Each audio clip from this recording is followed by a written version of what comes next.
Hello, and welcome to this session on removing existing barriers to cross-border telehealth in the EU, the perspectives of the healthcare professionals.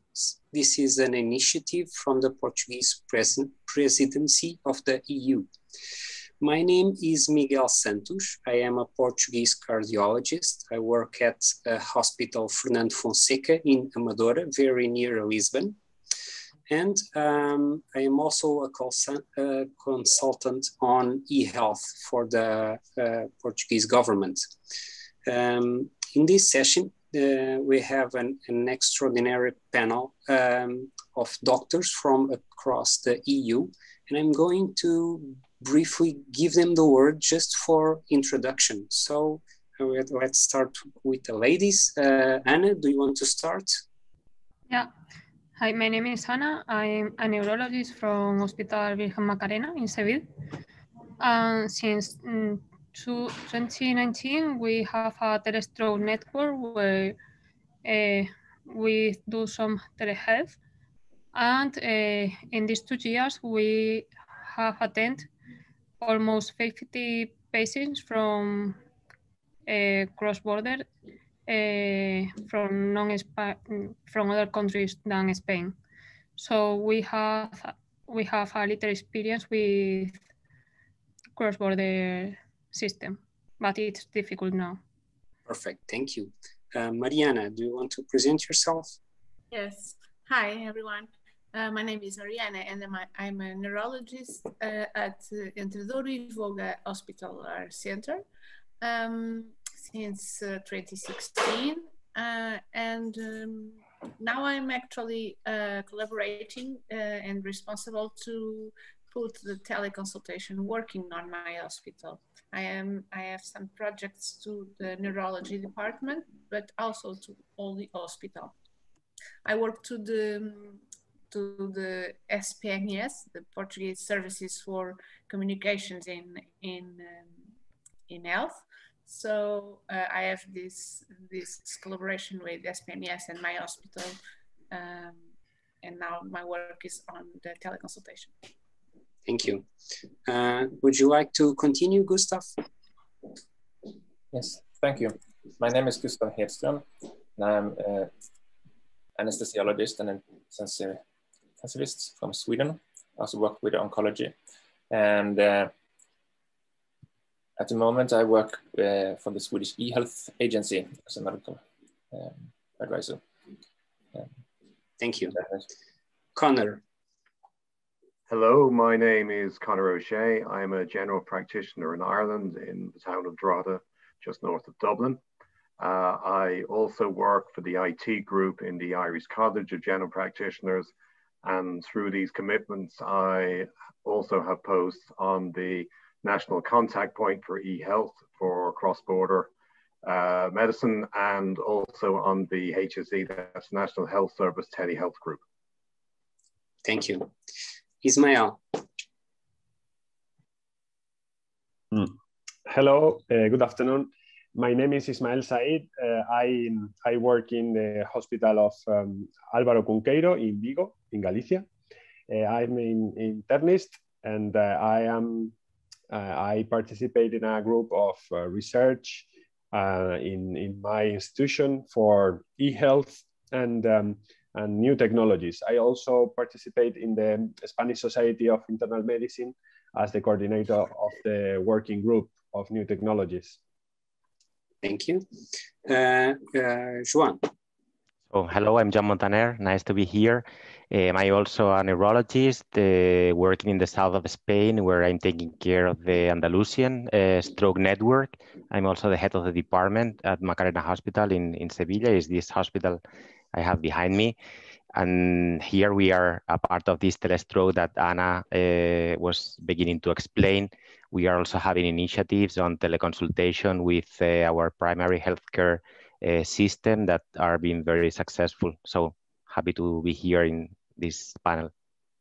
Okay, so perfect. We are all set up to go.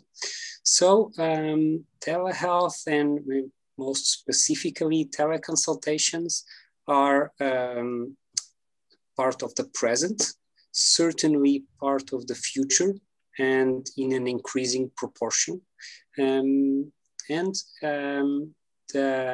The EU initiative to allow and enable telehealth cross borders is, of course, important.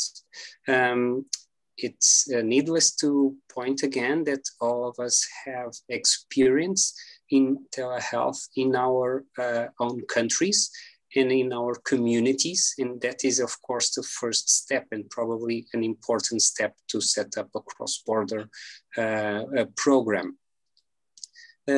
I would like to ask you mostly, or for starters, what is your view on the benefits of such a cross-border service?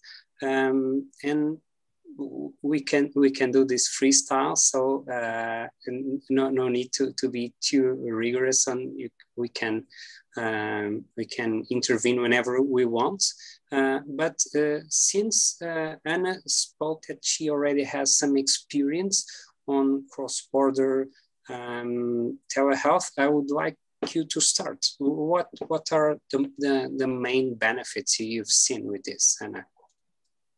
Jeff, of course, with an initiative like this one, I think telehealth will be more easy to do with foreign people, because when we attend a patient that is not from Spain, we have some problem with the medical records of the patient, because we don't know what is the previous history of illnesses or the drugs they are taking.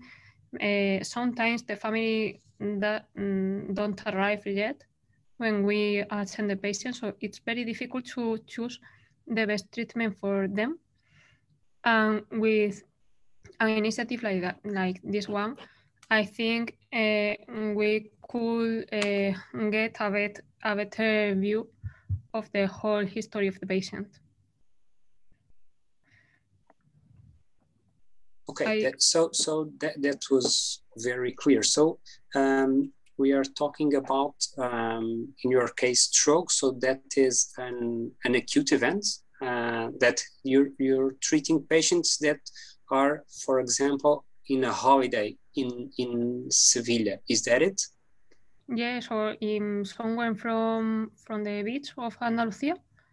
Okay. We have some hospital there that we have telestroke with them, and it's difficult because if our patient can't talk, they can't say what drugs they are taking. Okay. So it's really difficult. Okay. So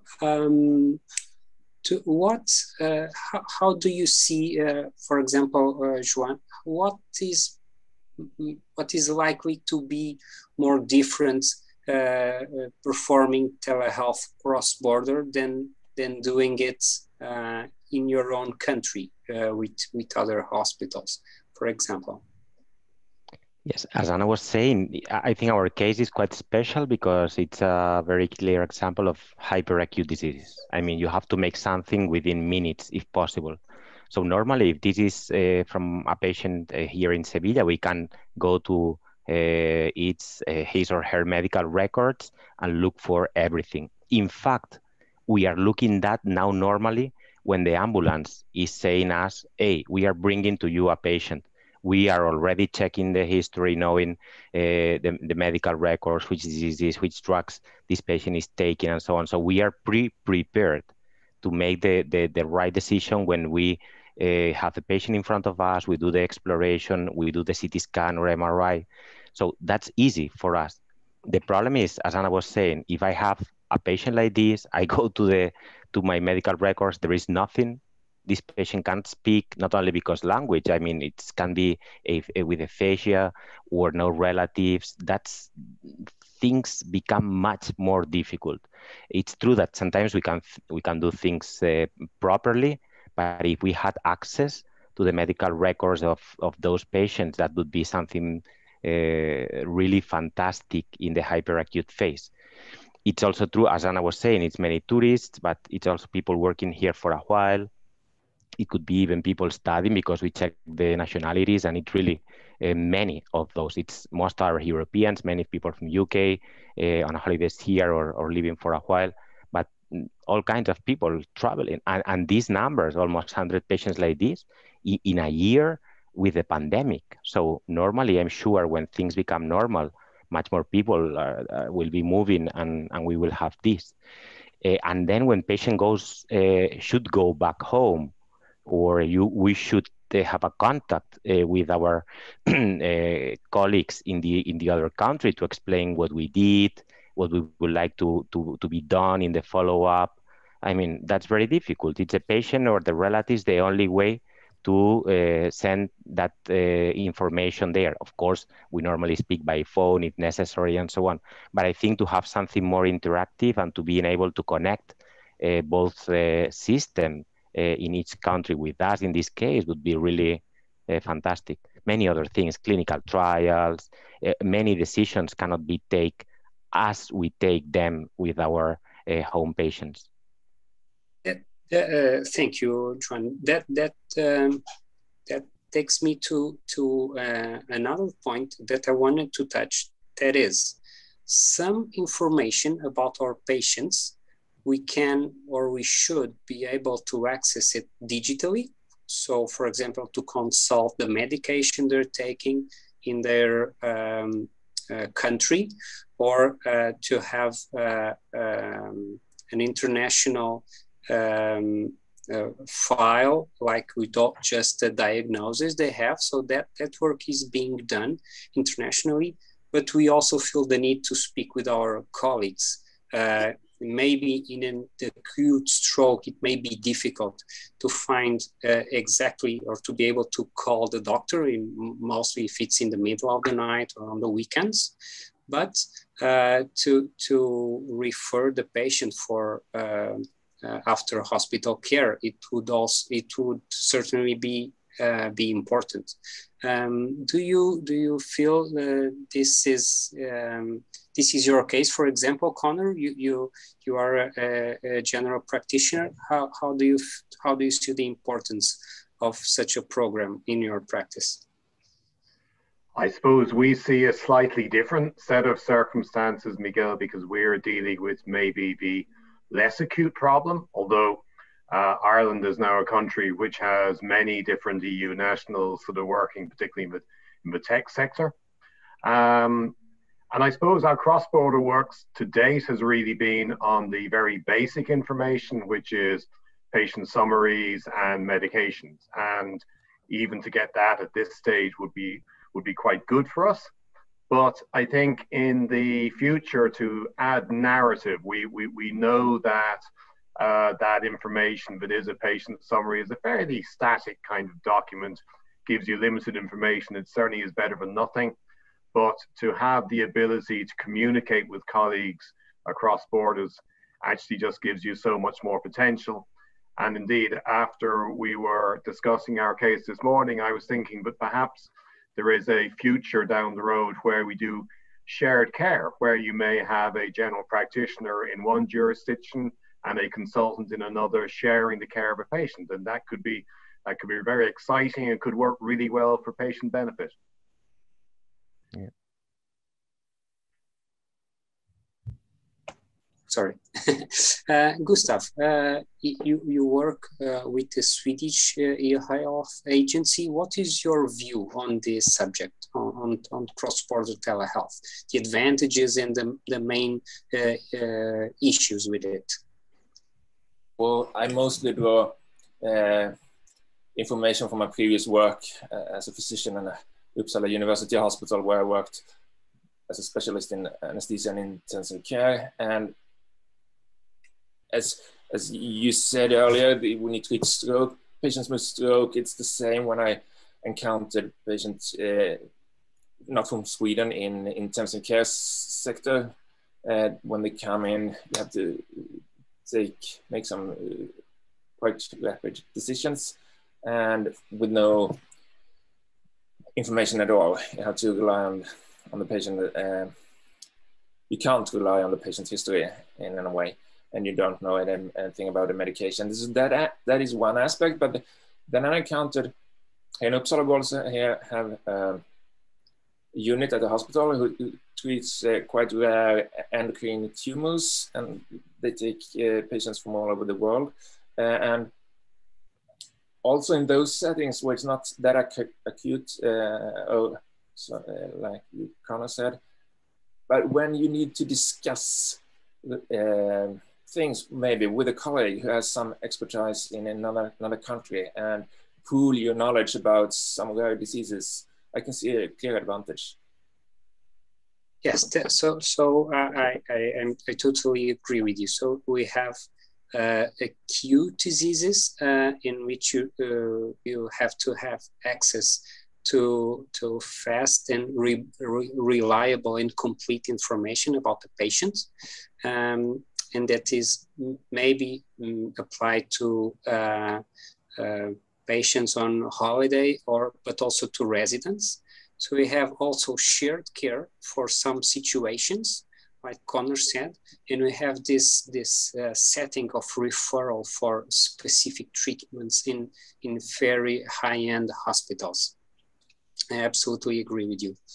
I would like to put a question to Mariana, and that is, we are now able to put doctors in front of one another, but we have the treating doctor needs to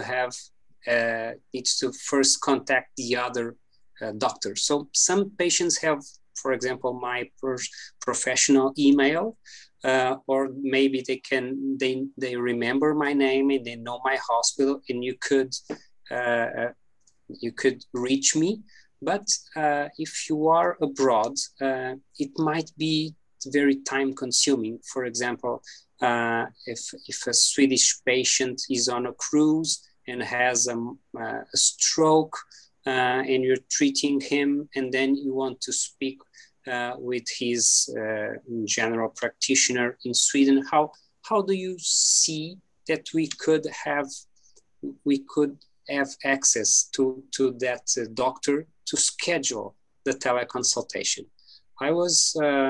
This is clearly an issue, and we can use, in my mind, like a national health line. Like, for example, we have in Portugal a line for non-acute, for acute but non-severe diseases, which is parallel to the 112 line. But how do you see this happening, Mariana? What are your ideas on this? Miguel, actually, I don't know how to answer you, because even in Portugal, sometimes it's difficult to talk doctor to doctor, non-schedule appointment.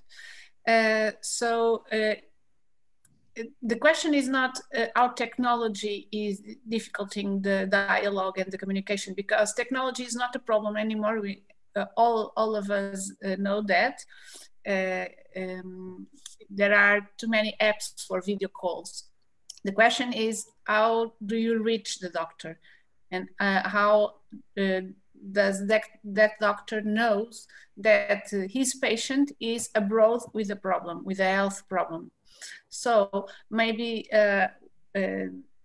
we must perform some initiatives to have our clinical data travel with us, okay? Because now EU works just like it was just on one country. So if we work abroad, if we travel abroad, it's our health travels with us, and our clinical data must travel with us. And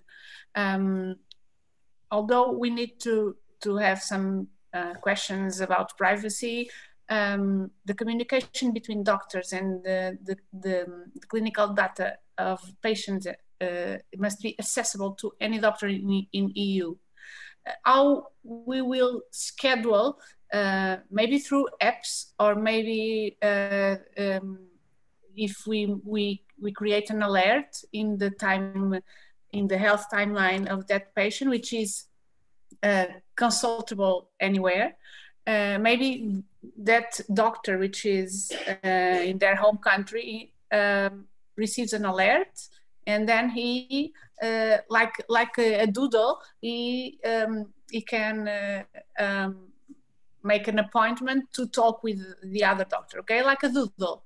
That's not difficult. We just, that's not difficult in a technology perspective. It is just difficult to put that working on health systems. That's my question. And sorry. I fully agree with Mariana that I think if we have to be pragmatic and thinking that this should happen in few years, perhaps it will be much easier, as she's saying, that the patient is the one who is responsible of traveling with all this data, whatever is the format, and then probably we have to have a good platform that we can share all, where this information is easily and friendly opened and easy to consult. Because I agree, in Spain is the same as you are saying, Mariana. I mean, it's not so easy for me from Andalusia to go into the computers of hospitals in Madrid or Barcelona, because they use different healthcare system and records.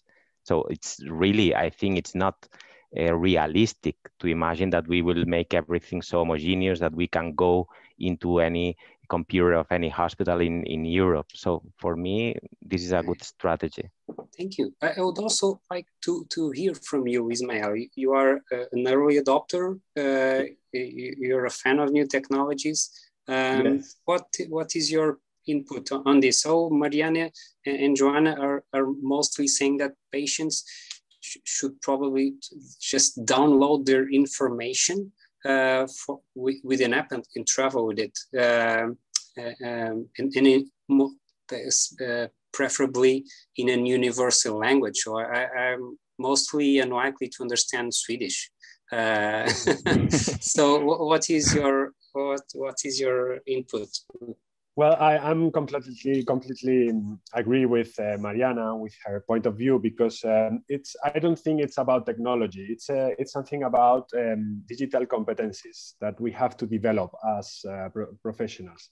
I think nowadays it's the same to have a conversation with our primary care physician in our city, and it's the same that talking to anyone in Ireland. We have the opportunity to contact to our colleagues anywhere in even the world.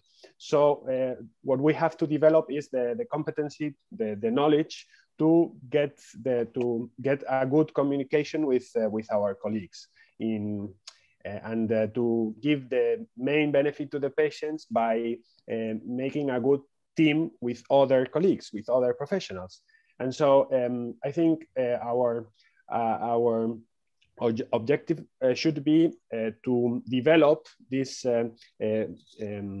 competency, they try to speak to the other colleague and not just to write a paper with all the information.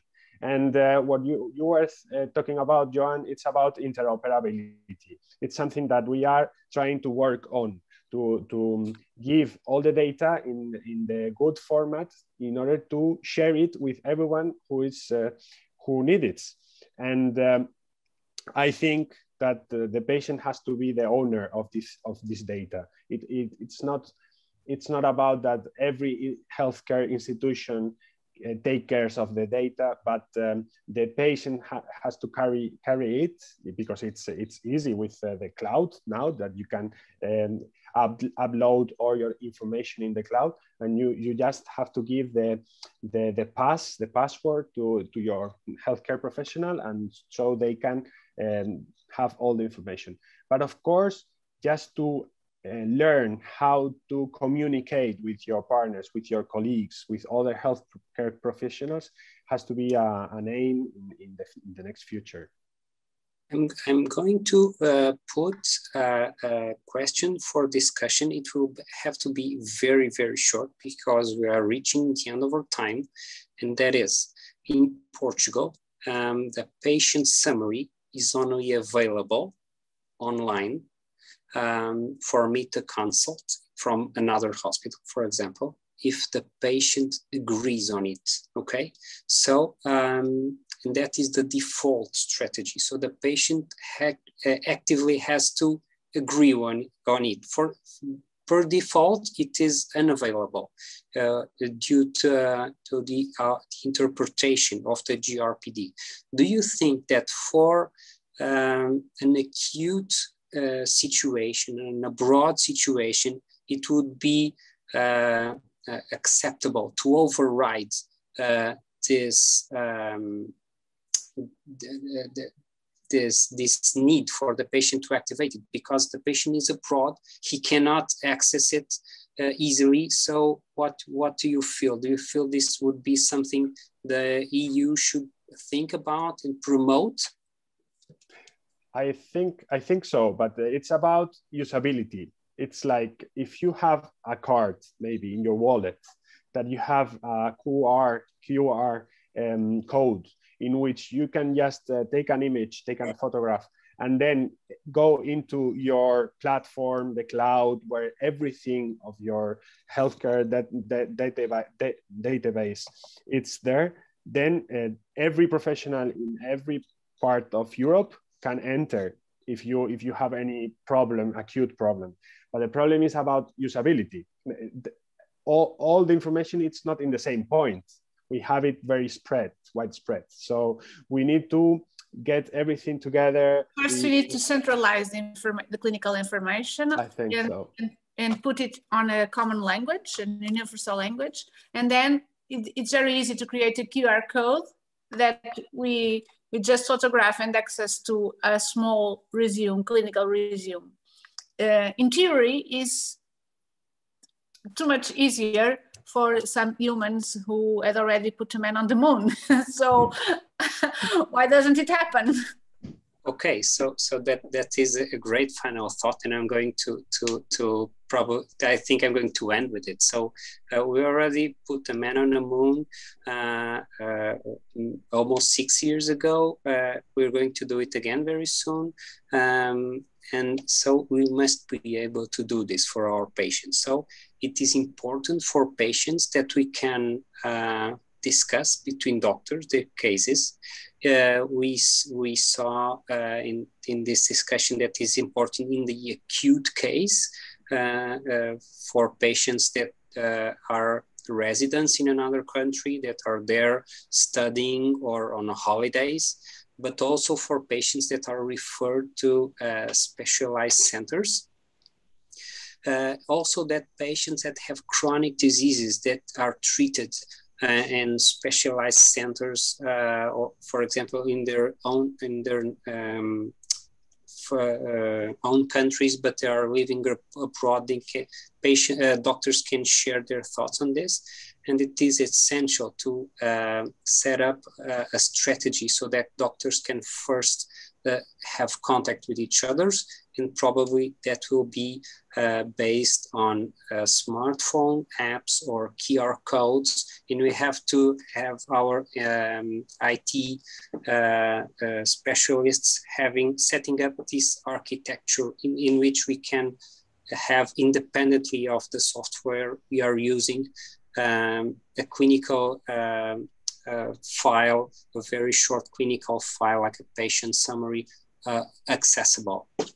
So with this, I would like to thank you all for your availability, for your excellent inputs, and also thank the Portuguese presidency for the opportunity for us to be here. And I hope to see you in person next year in the eHealth Summit. So see you. Bye-bye. Thank you. Bye-bye. Bye-bye.